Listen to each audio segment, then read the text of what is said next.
حضرت عمر کا زمانہ ہے، مسجد میں عورتیں بھی نماز پڑھنے آتی ہیں اور مرد بھی نماز پڑھنے آتے ہیں۔ ایک خوبصورت عورت کا راستہ ایک نوجوان لڑکا روکتا ہے۔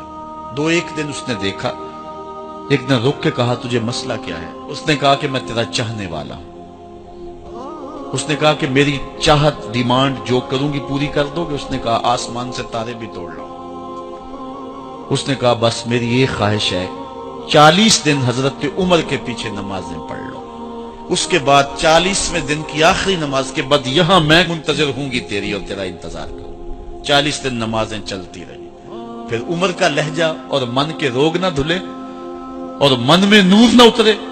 40ویں دن کی آخری نماز کے بعد وہ گردن جھکا کے جا رہا تھا، لڑکی اسبِ وعدہ کھڑی تھی۔ کہا گزر رہے ہو؟ میں اسبِ وعدہ کھڑی ہوں۔ کہا کھڑی رہو۔ عمر نے دل کا تعلق رب سے جوڑ دیا ہے۔ آؤ اس قرآن سے تعلق جوڑو، یہ دلوں کے زنگ اتارتا ہے، روحوں کو نور دیتا ہے۔ اسلام کا جو بنیادی اخلاق ہے وہ حیا ہے، یہ بات ذہن میں رکھیں۔ ہر دین کی ایک پہچان ہے، حضور نے فرمایا اسلام کی بنیادی پہچان کیا ہے؟ حیا ہے۔ جب ہم نے اسلام کے دامن کو چھوڑ دیا ہے، یہ رسم حنا کے نام سے بدتمیزی یہ کس معاشرے سے ہم نے لی ہے؟ اور کیا بہوؤں بیٹیوں کا تماشا لگایا، اور نیم برہنہ بیٹیاں لوگوں کی شہوانی نگاہوں کے سامنے ہیں، اور باپ بھی کھڑا ہے اور بیٹا بھی کھڑا ہے۔ نہ باپ کی آنکھوں میں حیا ہے، نہ بیٹے کی نظروں میں حیا ہے، نہ بھائیوں میں غیرت ہے، اور کہتے ہو اللہ کی رحمتیں ہمارے اوپر نازل ہوں۔ یہ تو شکر کرو پتھر نہیں برستے محمد عربی کے قدموں کا صدقہ۔ اگر ان کی رحمت نہ ہو درمیان میں ابھی آگ لگ جائے دونوں جہاں میں۔ یہ تو ان کی رحمت ہے کہ پتھر نہیں برستے۔ پچھلی قوموں نے ایک ایک جرم کیا، کسی کے اوپر پتھر برسے، کسی کے اوپر خون برسا، کسی کے اوپر ایسا زلزلہ آیا کہ نیچے والی جگہ اوپر اور اوپر والی بستیاں نیچے، لیکن اس امت پر ایسا نہیں ہوگا۔ اور اللہ نے فرمایا ما کان اللہ لیعذبہم وانت فیہم، محبوب تیری وجہ سے میں عذاب نہیں اتارا ورنہ پیس کے رکھ۔ سر سے لے کر پاؤں تک ہم اسلام میں آ جائیں، چھوڑیں آدھا تیتر آدھا بٹیر، جہاں جی چاہا اسلام کے دامن میں آگے اور جہاں جی چاہا ادھر چلے گئے۔ مسجد میں بھی چندہ دیا اور ہوٹل میں بھی شراب پی، رب بھی خوش رہے شیطان بھی راضی رہے، ایسا نہیں ہوگا۔ رب کہتے نہیں کہ میرے ہو تو پھر میرے ہی ہو۔ کوئی بھی غیرت مند محبوب نہیں جو ہے تسلیم کرتا کہ میرا محب کسی اور کی طرف نظر اٹھا کے بھی دیکھے، تو رب سب سے بڑا غیرت مند ہے، وہ نہیں چاہتا میرا ہو اور کسی اور کی طرف دیکھے۔ تم کون ہے؟ مغربی تہذیب لگتی کیا ہے تمہاری؟ اپنی ملت کا قیاس اقوام مغرب سے نہ کر، خاص ہے ترکیب میں تجھے قوم رسول آخر۔ تم غیروں کی نقالیاں کرتے پھرتے ہو، تمہارے سامنے سیدہ عائشہ کی سیرت موجود نہیں ہے؟ تم مغرب کی ٹینوں بننے کی کوشش کرتی ہے میری بیٹی، تیرے سامنے محمد کی بیٹی فاطمہ کا نقشہ نہیں ہے؟ کدھر بھاگ رہی ہے؟ یہ بال کھول کے بازار میں کون جا رہا ہے؟ یہ نیم برہنہ کون جا رہا ہے؟ دیکھ محمد عربی تجھے کیا آواز دے رہے ہیں، ان کا لہجہ کیا، اس کو سن اور زندگی کو اس کی مطابقت میں گزار۔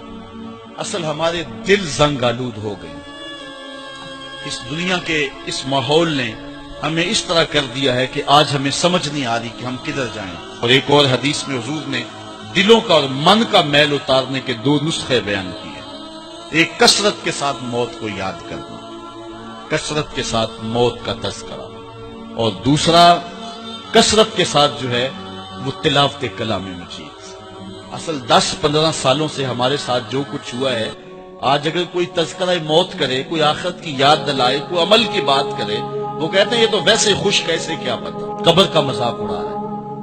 اللہ اکبر، قبر دا خوف دے دے کے لوکی مینوں ڈرا دے۔ میں کہتا ہوں لوگ ہے کون ڈرانے والے؟ منکر نکیر کا پتہ آمنہ کے لال نے دیا ہے۔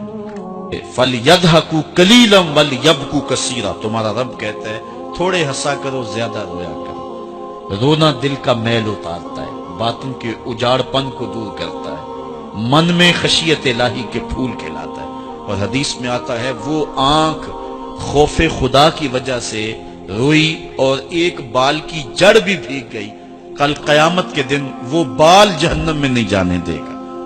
عرض کرے گا مالک یا اسے جنت دے دے یا مجھے نکال لے، تو رب بال تو نہیں نکالے گا، اللہ تعالیٰ اس شخص کو جنت عطا فرمائے۔ لا خیر فی عین لا تبکی من خشیت اللہ، امام ابو نعیم نے لکھا حلیہ میں، اس آنکھ میں بھلائی کوئی نہیں ہے جو خوف خدا میں روتی نہیں۔